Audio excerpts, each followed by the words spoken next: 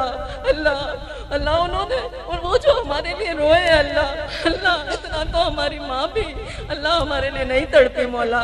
या अल्लाह इतना तो हमारी माँ भी अल्लाह नहीं तड़पी हमारे लिए अल्लाह, वो हमारे लिए इतना रोए अल्लाह अल्लाह इस उम्मत के लिए रोए अल्लाह। आज तो हाल देख ले इस उम्मत का अल्लाह अल्लाह। या अल्लाह रहम फरमा दे अल्लाह, उम्मत के हाल पे रहम फरमा दे अल्लाह। या अल्लाह हमें कबूल कर ले अल्लाह अल्लाह, दुनिया के कोने कोने चप्पे चप्पे में तेरे दीन को तेरे कलमे को लेकर जाने वाले बना दे अल्लाह। तेरे कलमे को अल्लाह इस दावत के काम को लेकर जाने वाले बना ले अल्लाह। अल्लाह हमारे बच्चों को अल्लाह, अल्लाह हमारी नस्लों को अल्लाह, अल्लाह वो जानते नहीं वो मासूम है अल्लाह। अल्लाह ये माओ बहनों को हम सबको अल्लाह जो यहाँ मौजूद है जो नहीं अल्लाह तमाम उम्मत को अल्लाह हमारे बच्चों अपने बच्चों की बेहतरीन तरबियत करने की तौफीक दे दे अल्लाह। अल्लाह उन्हें ऐसा मुसलमान बना अल्लाह, ऐसा ईमान उन्हें मिले अल्लाह कि अल्लाह कि उनसे देख कर लोग सिर्फ उन्हें देख कर उन्हें सुन कर अल्लाह इस्लाम को पहचान जाए अल्लाह, ईमान की ताकत को पहचान जाए अल्लाह। अल्लाह हमारे ईमान को मजबूत अल्लाह जो सहाबाओं ने कुर्बानियाँ दी अल्लाह, अल्लाह कैसे निकल जाते थे अल्लाह। अल्लाह आज तो हर चीज़ की सहूलत है, हमारे जब शौहर जाते हैं घरों से निकलते इस काम के लिए अल्लाह, अल्लाह तो हमारे पास फ़ोन होता है उनसे बात करने के लिए अल्लाह। अल्लाह हमें घर की छत खाना पीना हर चीज़ देकर जाते हैं ना अल्लाह। अल्लाह वो तो ऐसे निकल जाते थे अल्लाह, अल्लाह सुबह जाते थे तो लौटेंगे उसका पता नहीं होता था ना अल्लाह। या अल्लाह तू जानता है वो भी नहीं पता होता था कि वो शाम को लौटेंगे या नहीं। या अल्लाह एक वक्त भी जब वो जाते थे तो खाना और रोटी का भी पता नहीं होता था कि हमारे बीवी बच्चे क्या खाएंगे अल्लाह। अल्लाह ऐसी कुर्बानी अल्लाह। और अल्लाह शाम को खबर आ जाती थी कि शहीद हो गए मौला, कि शहीद हो गए मौला। मौला वो छोटे छोटे बच्चे मौला, मौला वो यतीम हो गए, बीवियाँ बेवा हो गई मौला, माएँ रो रही है मौला। मौला वो कैसा वक्त होगा मौला। अल्लाह ऐसी कुर्बानियाँ तो तू हमसे नहीं ले रहा मौला। मौला हमारी टूटी फूटी झूठी कुर्बानियों को कबूल करके मौला हमें भी इस रास्ते पर चलने वाला बना दे अल्लाह। अल्लाह शैतान के मकरो फरेब से हमें बचा ले अल्लाह। अल्लाह हम तो इंसान है ना मौला, अल्लाह हम तो इंसान है मौला। मौला तेरे मोहताज है अल्लाह, अल्लाह फकीर है, भिखारी है, सवाली है तेरे दर के बेशक मौला। तू अपने खजाने से अता कर दे अल्लाह, तू अपने खजाने से हमें सब कुछ अता कर दे मौला। जैसे तू चाहता है वैसे हमें बना दे, हम बहुत कमजोर है अल्लाह। शैतान हमारे पीछे है मौला, नफ्स हमारे साथ लगी हुई है अल्लाह। अल्लाह अल्लाह बचा ले शैतान के मकरो फरेब से, हमें बचा ले, हमें हमारे नफ्स के फरेब से बचा ले मौला। और तू अपने खजाने से मौला तू जैसे राजी हो हमें वैसे बना दे अल्लाह, तू जैसे हमसे खुश हो मौला तू हमें वैसा बना दे मौला। मौला तेरे हबीब की कुर्बानियों का वास्ता मौला, मौला आप सल्लल्लाहु अलैहि वसल्लम की कुर्बानियों का वास्ता मौला। मौला हमें माफ फरमा दे मौला। और ये तमाम बातों को अल्लाह कबूल फरमा अल्लाह। और हमारी नस्लों को मौला, हमारी नस्लों को अल्लाह तेरे दीन के लिए कबूल कर ले अल्लाह, तेरे दीन के लिए, तेरे दीन की मेहनत के लिए कबूल कर ले, नेक बना दे अल्लाह। नौजवान नस्ल मौला, मौला नौजवान लड़के लड़के नस्ल को इस उम्मत को मौला हिदायत दे दे मौला। मौला उम्मत बहुत परेशान है मौला, मौला हम हमारी फिक्रों में लगे हुए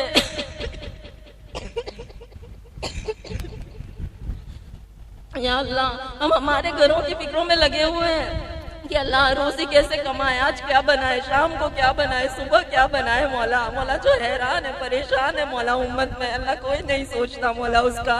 मौला हमें नहीं पता कल मौत आ जानी है मौला, हमें नहीं पता कल मौत आ जानी है अल्लाह। अल्लाह तू माफ कर दे मौला और उम्मत की फिक्र दे दे मौला, उम्मत के लिए रोने वाले बना दे। और जहाँ जहाँ अल्लाह मुसलमानों को परेशान हाल है, मारा जा रहा है पिता अल्लाह सबकी हिफाजत फरमा अल्लाह। अल्लाह बच्चे मासूम हर बच्चों की हिफाजत फरमा अल्लाह। और हमारे बच्चों को, हमारी नस्लों को तेरे दीन के लिए कबूल कर या अल्लाह। खास तौर पर अल्लाह नौजवान लड़के लड़कियों को अल्लाह हिदायत दे दे और अपने रास्ते के लिए कबूल कर ले अल्लाह। और हमें माफ़ फरमा दे अल्लाह, हमें माफ़ फरमा दे अल्लाह।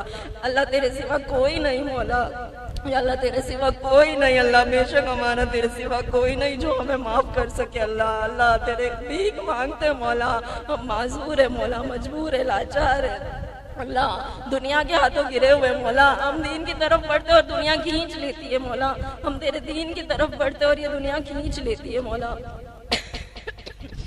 अल्लाह इस दुनिया से बचा ले मौला, इस दुनिया से, दुनिया के मकरो फरेब से बचा ले मौला। और दुनिया से बेरगबत कर दे अल्लाह, आखिरत की रगबत पैदा कर दे मौला। मौला हमें ये फिक्र हो जाए मौला कि पुलसिरात पर से कैसे गुजरेंगे अल्लाह, मीज़ान में हिसाब किताब के वक्त हमारा क्या होगा अल्लाह। जब अल्लाह तेरे आगे खड़े होंगे मौला, मौला या अल्लाह तो हम क्या जवाब देंगे मौला। मौला हमारा क्या होगा मौला, हमारी दिन रात की फिक्र ये हो जाए मौला, हमें आखिरत की फिक्र करने वाले बना ले मौला। मौला कब्र का एक एक अज़ाब जहन्नम का एक अज़ाब ऐसा है जो नाकाबिल बर्दाश्त है मौला। हम आज दिन रात चूल्हे पकाने में रहते हैं मौला, लेकिन हम उस आग को बर्दाश्त नहीं कर सकते जो हमें थोड़ी सी लग जाती है मौला। मौला ये तो तेरे जहन्नम की आग होगी, ये तो तेरे कब्र का अज़ाब होगा मौला, तू बचा लेना मौला। मौला उस वक्त तू बचा लेना मौला, तू उस वक्त हिफाजत फरमा लेना मौला। मौला तेरी मदद की बहुत ज़रूरत है या अल्लाह, या अल्लाह मदद की बहुत ज़रूरत है अल्लाह। आ जाइए अल्लाह और इस उम्मत की मदद कर दीजिए मौला, अल्लाह इस उम्मत की मदद कर दीजिए मौला, और हम सब के गुनाहों को माफ़ करके एक मरतबा हमसे राज़ी हो जाइए अल्लाह, एक मरतबा हमसे राज़ी हो जाइए मौला।